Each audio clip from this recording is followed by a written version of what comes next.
in our world today is that through the bad actions of some priests, we've actually seen a lot of people who have turned away from the church because of the bad actions of some priests. But in the grand scheme of things, the vast majority of the men who have gone before us in the sacred priesthood have sacrificed things that are beautiful, families, jobs, things that are goods in and of themselves for the sake of the kingdom of God. And so as we start to think about what it is that we do here as Catholics in the Holy Sacrifice of the Mass, let us not forget that we could not have it without the most sacred priesthood of Jesus Christ, perpetuated through holy orders and the ordination of young men to that sacred calling. It is one of the things that I think that we, as we go forward, make sure that we continue to do, and that is to pray for these vocations. We've seen a precipitous decline in the number of young people who are willing to sacrifice their lives for the orders, the holy orders, and ultimately for vocations in general. But I think one of the things that would make us more willing to do so is if we truly grasped what it is that the priest does whenever he ministers at the altar for the Holy Sacrifice of the Mass. So going forward, I laud you and I commend you. I want you to continue to please do that, because it shows my children a reverence that I think is incredibly important. Again, not that we're honoring a person himself, although that is laudatory also because of the sacrifice that they've made, but because we are honoring Christ himself in persona Christi at the sacrifice of the Mass. Thank you, and God bless.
David Deus Pai, Tristus the Son of Mary, Pai, Conturbas.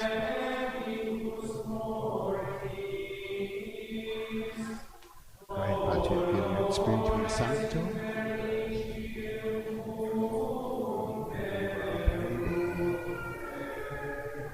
Pai nostro, Domino. Video de omnipotente, Beato Maria, and the Virgin, Beato Maria, Archangel, Beato Baptiste, Sanctus Faustus, Beato Paulo, Beato Sanctus, Beato Venus, Virginazione, Beato Adolfo, mea culpa, mea mansi, mea pecca, Beato Maria, and the Virgin, Beato Maria, Archangel, Beato Baptiste, Sanctus Faustus, Beato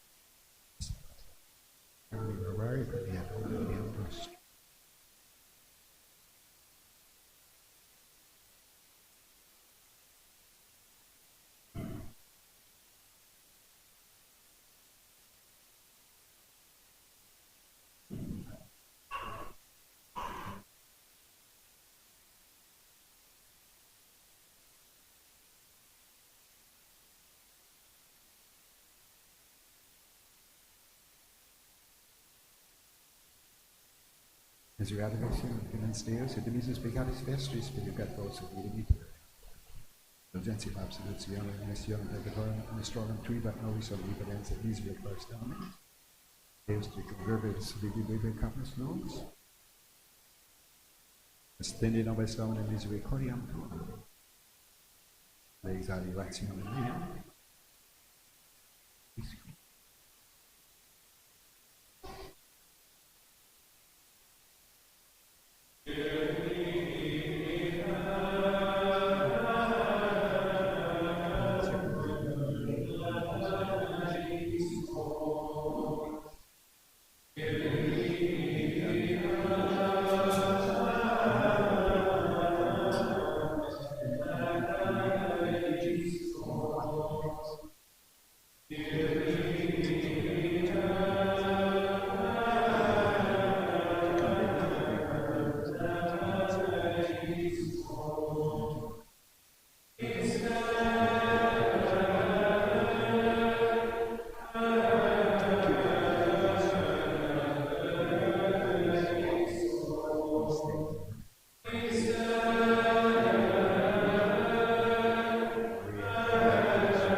Dominus vobiscum.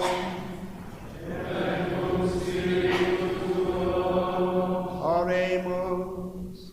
Preces populi tui quaesimus Domine clementer exaudi, qui juste propecatis nostras affligibur, pro tui nominis gloria misericorditer liberemus, per Dominum nostrum Iesum Christum Filium tuum, qui tecet vivit et regnat in unitatis Spiritus Sancti Deus, per omnia saecula saeculorum. Amen.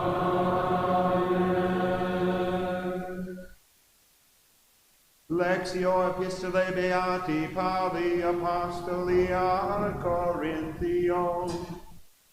Fratres nescitis quotidiqui in studio currunt, omnes quidem currunt, sed unus accipit predium, securite ut comprehendentatis, omnes autem qui agone contendi, ab omnibus se abstine, et illi quidem ut corrupta tabulem coronam accipiam, nos autem incorruptam.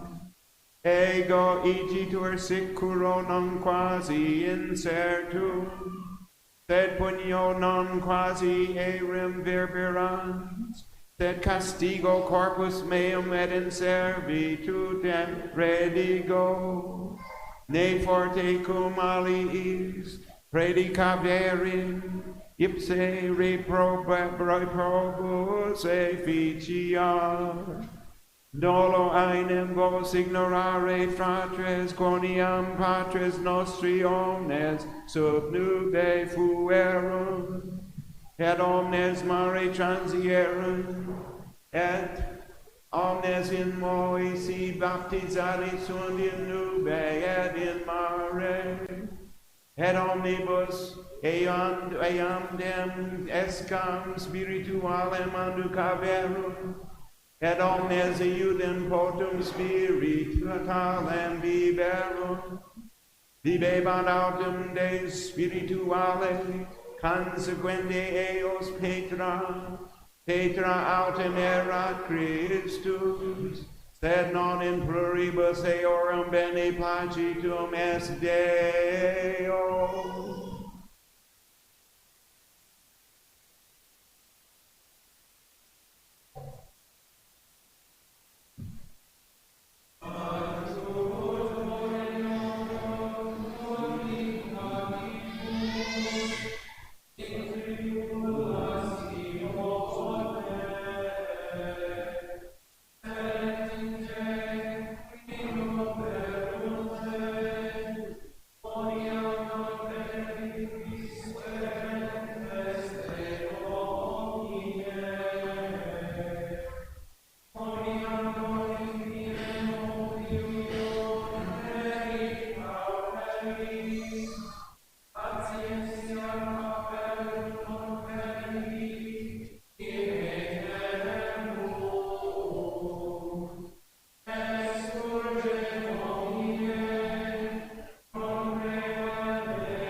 Dominus vobiscum. Sequentia Sancti Evangelii secundum Matteo.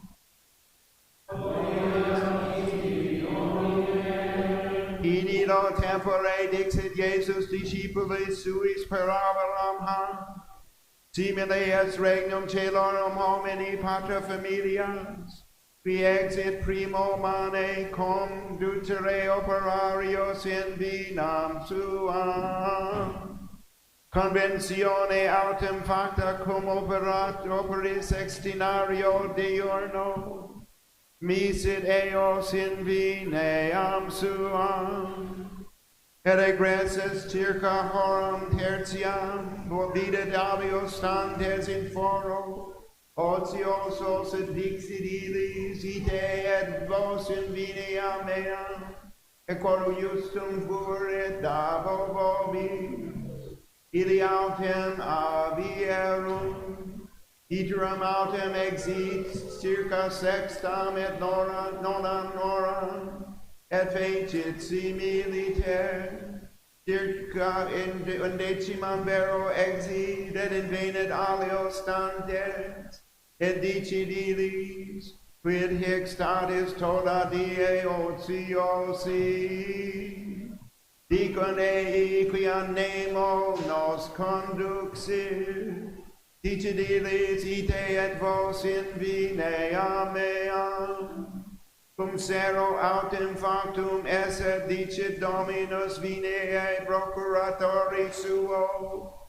voca operarios et rede idis mercedem, incipiens ad novissimis usque ad primos, convenisit ergo qui circa undecimam horam veneram, aceberan singulos denarios, venientes autem et primi arbitrati sunt quod plus essen accepturi, aceberan autem et ipsi singulos denarios, et acibientes murmuraban, adversus pater familias dicentes, hic novissimi una hora fecerum, et parasitus nobis fecisti, Peter petavimus pandus die et estus, et ille respondens uni eorum dixit, amice, non facio tibi uniam, nomine ex denario convenisti mecum,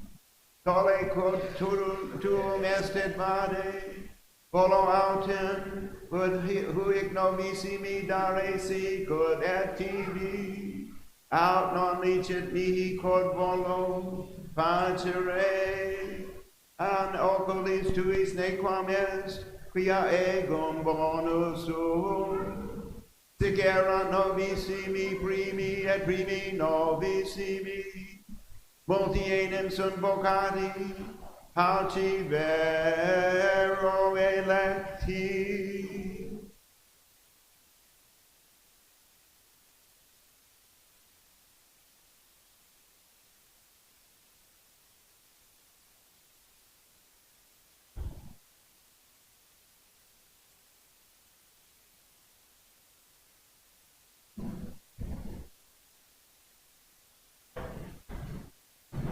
A reading from the Epistle of Blessed Paul, the Apostle, to the Corinthians.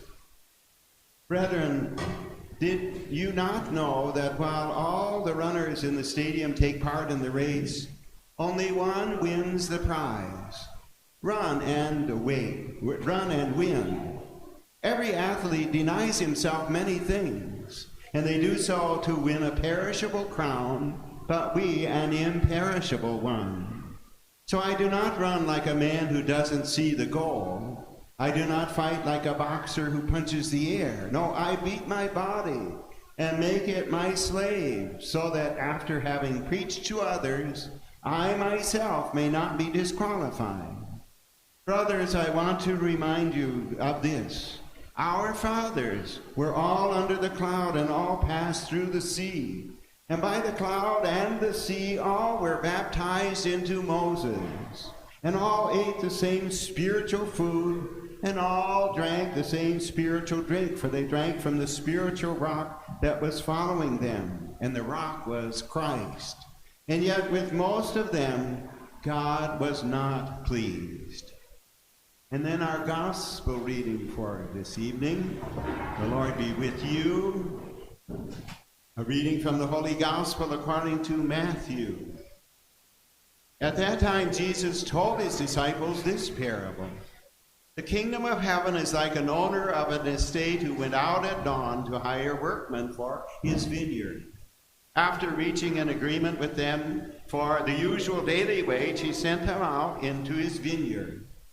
He came about mid-morning and saw other men standing about the marketplace without work, and so he said to them, "You go along to my vineyard also, and I'll pay you whatever is fair."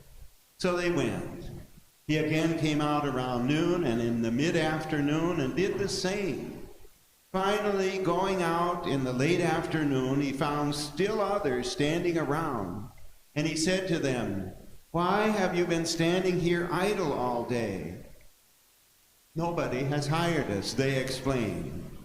So he said to them, "You go along to the vineyard too." When evening came, the owner of the vineyard said to his foreman, "Call the workmen and give them their pay.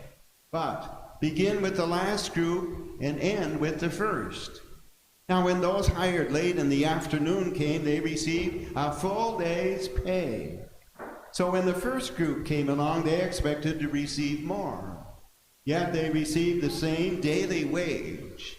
On receiving it, they complained against the owner. "This last group did only an hour's work, but you have made them equal to us, who have carried the heavy part of the day's work and put up with the heat." "My friend," he said to one of them in reply, "I am doing you no injustice. You agreed on the usual daily wage, didn't you? Take your pay and go home. I choose to give this man who was hired last the same pay as you. Am I not free to do as I choose with what is mine? Or could it be that you are showing envy because I am generous? Thus, the last shall come first, and the first last." The Gospel of the Lord.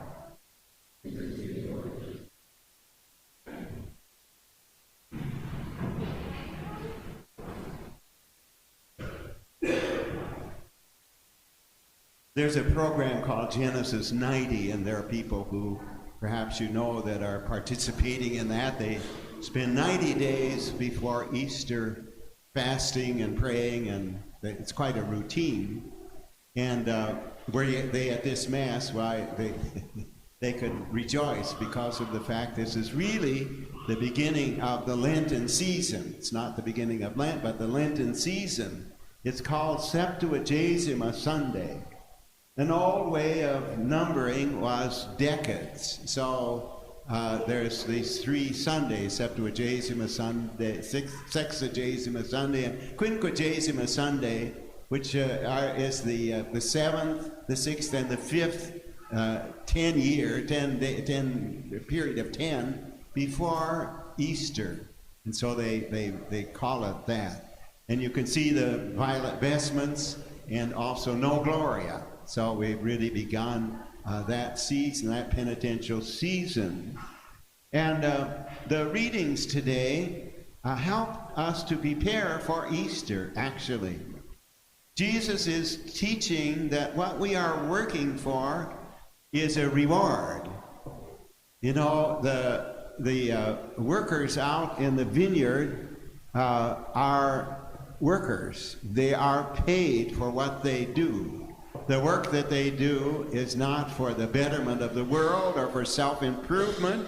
You know, those of us who have careers know that those are the kind of motivations that we have. But in this case, Jesus is hiring people to go out into the vineyard. So these workers are going to be paid workers. You know, and it seems, the reason I point this out, it seems like we live in a world today where this has been forgotten. You know, that our life here isn't the total life, that we are really working for an eternal reward.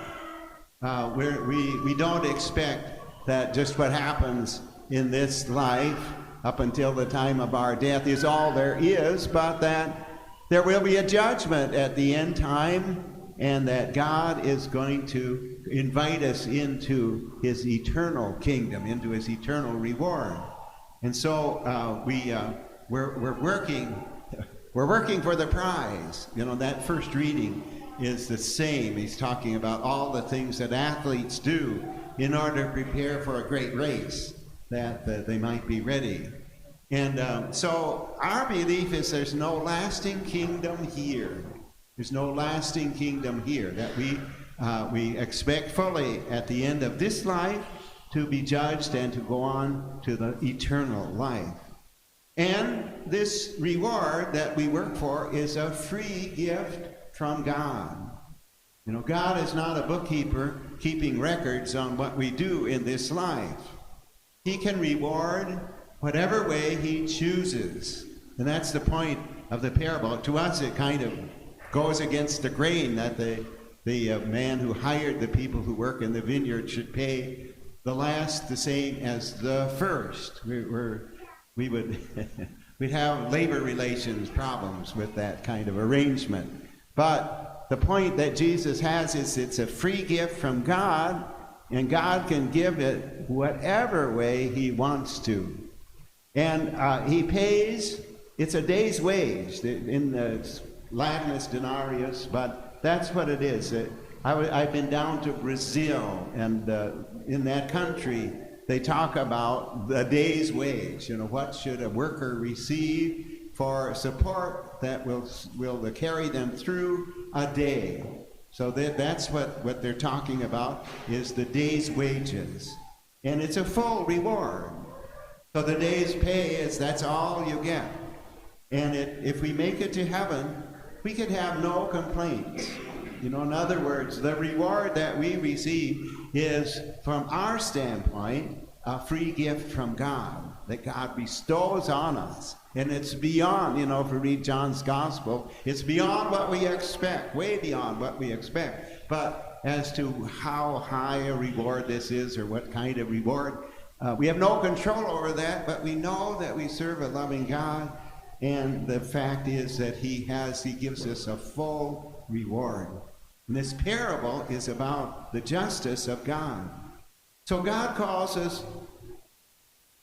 you and me, and now all of us have been called. He calls us every hour of every day. Some are converted early in life and spend their whole life working for God. Others are converted later in life and spend only part of their life working for God.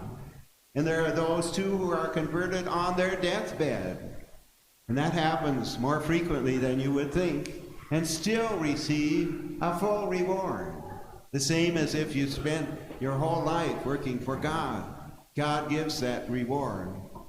I don't think there's anyone that begrudges the fact that this happens.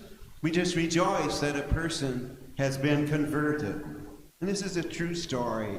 Happened to me. I remember a man who was married to a wonderful Catholic woman, but he himself was not baptized and never went to church. And they had several children together. And as he grew older, he became sick and grew weak. And one of the children one day asked me if I would go over and ask her father if he would like to be baptized. And I knew, you know, how he was. And but I thought to myself, well, I'll go and ask him. So I went over and asked him, and used his name, asked him, would you like to be baptized? And his answer was, I don't think so. And so I reported that to the family and went about my business. But in another 2 weeks, the same child, it's a grown woman, asked me, said, would you go over and ask Dad again if he'd like to be baptized? And I thought to myself, well, I know what the answer is going to be, but I'll go anyway. And I did. And I asked him by his first name, do you want to be baptized? And he said, you know, I think I do. Wow. So I rushed and got a bowl of water out of the kitchen of their house, and I baptized him on the spot. I thought, we're not going to pass up this opportunity.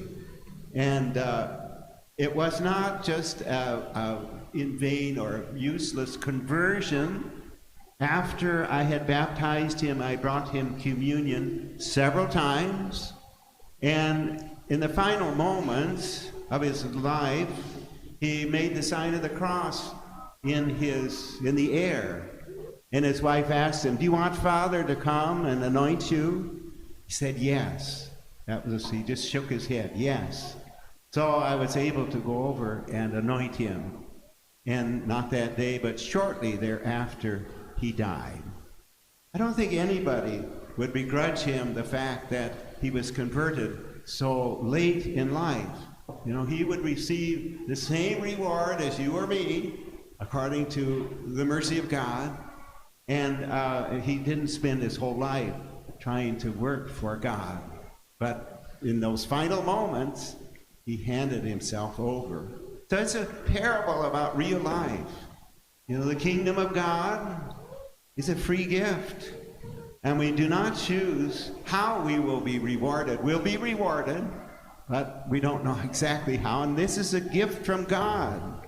And God can reward each of us in the way that God chooses. He's generous, and we experience the divine will. It is true, however, we have to accept it. You know, we have to turn our will over to God and say, yes, my will, I want to do what you will. You know, that's how we are saved. And it's a two-way street. Yeah, God is merciful. God is willing to forgive. God is accepting of us. But he wants to hear, from us, the fact that we are willing, that we really and truly, our hearts are open, that we will receive whatever it is that he's asking of us. We just listen to the impetus of God and realize that he is the one who gives the reward. It'd be a full reward, but it's according to the will of God.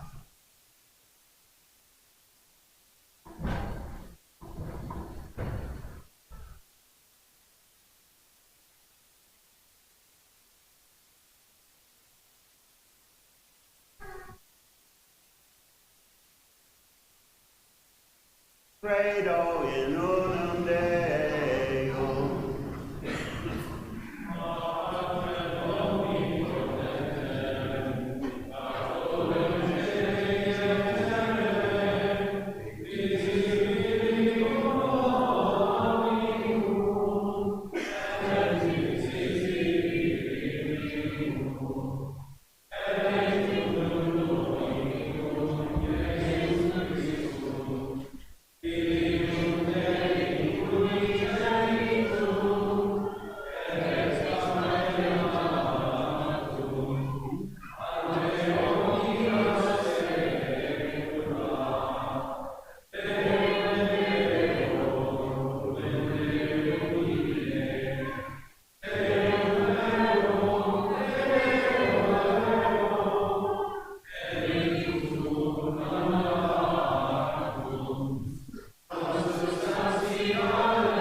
vobiscum.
Per omnia saecula saeculorum.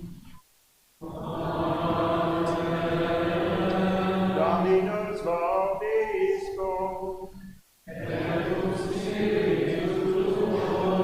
Sursum corda.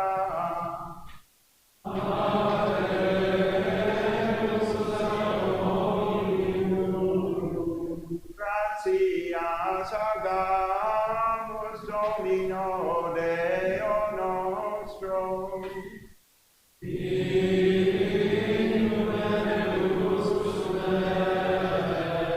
Vere dignum et justum et secum et salutare. Nos tibi semper et ubique gratias agere.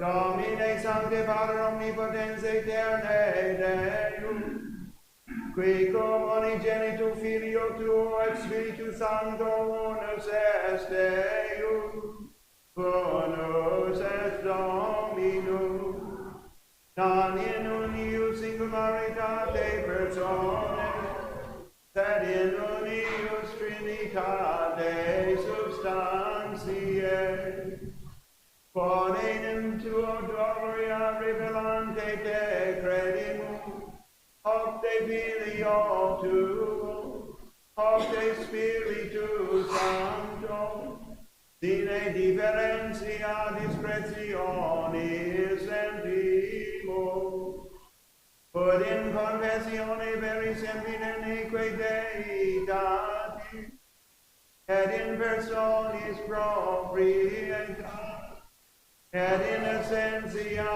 unica, et in majestate adoreture qualitas, quam laudem angeli atque archangeli, cherubim quoque ac seraphim, qui non se cessant clamare quotidie, una voce dicente.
Nobis Poque Peccatorius.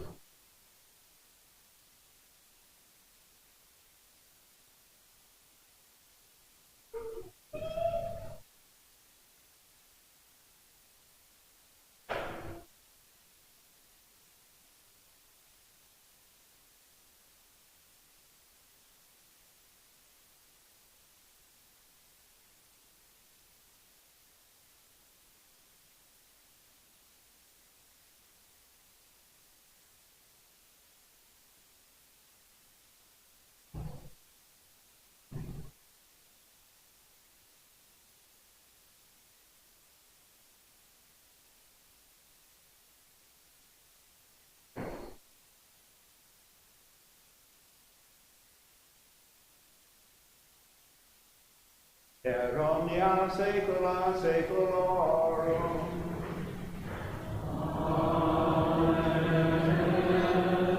Oremus preceptis salutaris mori, et divina institutione formati audemus dicere, Pater noster qui es in celi, sanctificetur nomen tuum, adveniat regnum tuum, fiat voluntas tua sicut in cielo et in terra.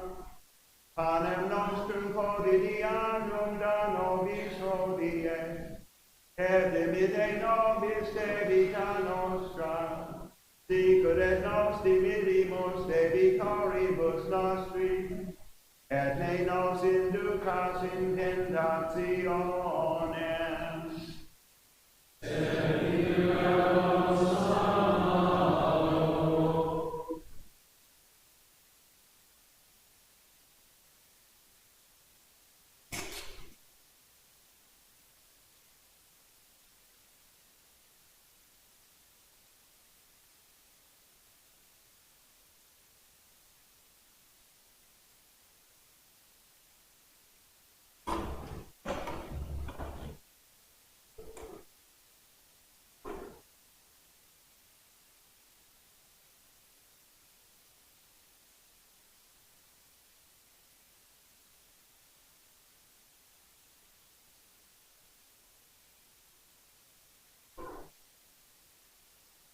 per omnia saecula saeculorum. Pax Domini sit semper vobiscum.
Domini non sum dignum.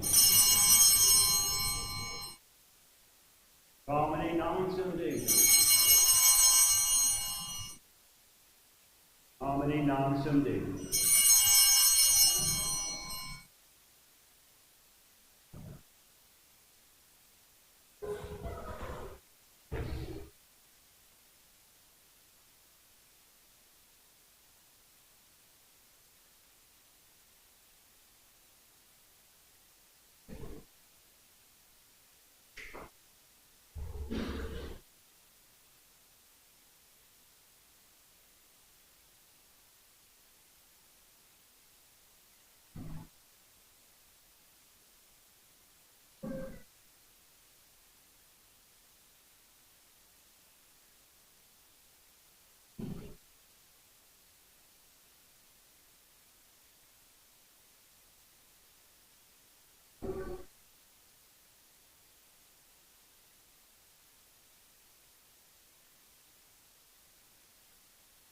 Ecce agnus Dei, ecce qui tole peccata mundi, Domine non sum dignus, ut intres in tecum meam, sentatem de verbo et senabitur anima mea. Domine non sum dignus, ut intres in tecum meam, senabitur. Domine non sum dignus, ut intres in tecum meam, sentatem de verbo et senabitur.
Dominus vobiscum.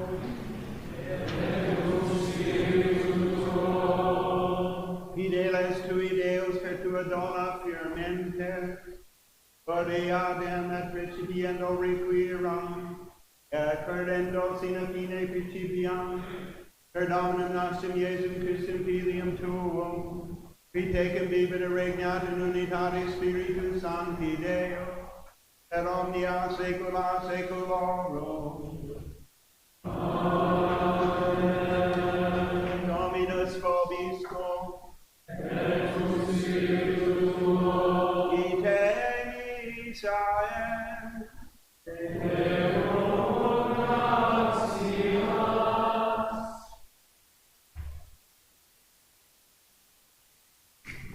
Rica vos omnipotens Deus Pater, et Filius, et Spiritus Sanctus. Amen. Dominus vobiscum. Itium Sancti Evangelii secundum Ioannem. principio era verbum, the verb that ever down Deum, the Deus era verbum, and hoc era in principio apud Deum, omnia per ipsum facta, esinum ipso facta est nihil factum est, and ipso vita erat lux hominum, lux in tenebre lux et tenebre eum non comprehenderum. We know Jesus ad Deum, we nominera Johannes, he paid in testimony, but testimonium libere, illuminate omnes praeterem Christianum. Non era lux et testimonium per ibere illuminate.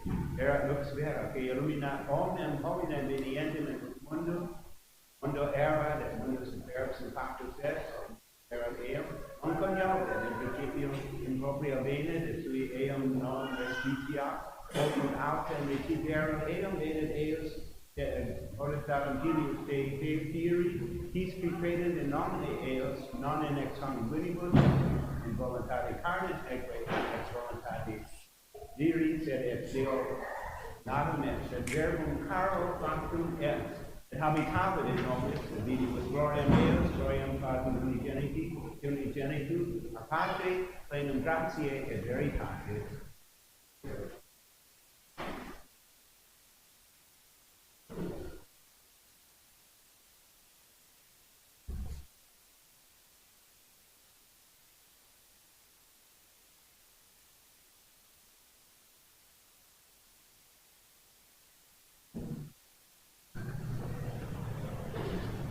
Please be seated for one moment. My name is Bo Bonner, and I've been asked to talk about the parish mission that is coming up for Lent.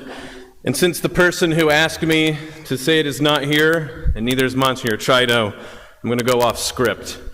Folks, when I die, I need a lot of help. I don't know about you. The sort of Olympics, sainthood Olympics that St. Paul was talking about in the first reading, I'm not necessarily on a gold medal pace right now, and I don't know if you are either. When we die, we need as many advocates as possible intervening for us before the throne of God. And of course, the saints, Mary, and the angels are advocates that we should all cultivate a relationship with now. But as far as human souls, there's 4 souls at the end of time before the throne of God that will advocate for us. 2 involve feeding, and 2 involve liberating. If you've ever liberated a soul from purgatory, they will advocate for you. If you've ever liberated someone from debt slavery, they will advocate for you. If you've ever fed a poor man or starving one, they will advocate for you. And if you've ever fed someone ignorant of the faith, they will advocate for you. Many of us have said prayers for souls in purgatory. Many of us have helped people with alms. Many of us have helped the poor, but maybe it's not our thing to feed those ignorant in the faith. Maybe you don't feel adequate to be the teacher or the evangelist to someone that doesn't know the faith. So the church is trying to cover this for you. In your seats, there should be cards that have to do with bringing a buddy to this parish mission in Lent. It's a very, so Monsignor Chido has been wanting to address the fact that there's people we all go to work with, have neighbors with, that do not come to church, that even go to our schools and do not go to Mass. He wants to address this, and he's expressed his concern that so many children go to school but don't attend Mass on Sundays. So this is the very reason our parish is hosting this Lenten parish mission. It is geared towards inviting those who have strayed from the church or on the outside looking in, needing an invitation to the Catholic Church. The mission has a dinner, a program with best speakers we could find. So today I would like to ask you to prayerfully consider who you could invite to the mission. We put some bring a friend cards in the pews for you to keep. Fill out the names of the people you could pray for and invite to the mission. There is space for you to fill out your name and put in the collection plate so you can know what we are praying for and inviting people to the mission. So please take the card today. Think about who you could invite. Please fill out the card with your name on it so we can be in touch. The Lenten Parish Mission is April 8th, 9th, and 10th. The bishop will be joining us on the Monday night. We also have a children's mission that you can bring your children to. Let's impact some lives by a simple invitation.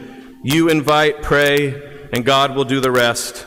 And I promise you that if any of these souls that you invite come to the faith, they will be exactly the sort of advocate for your sake at the end of time before the throne of God. No pressure.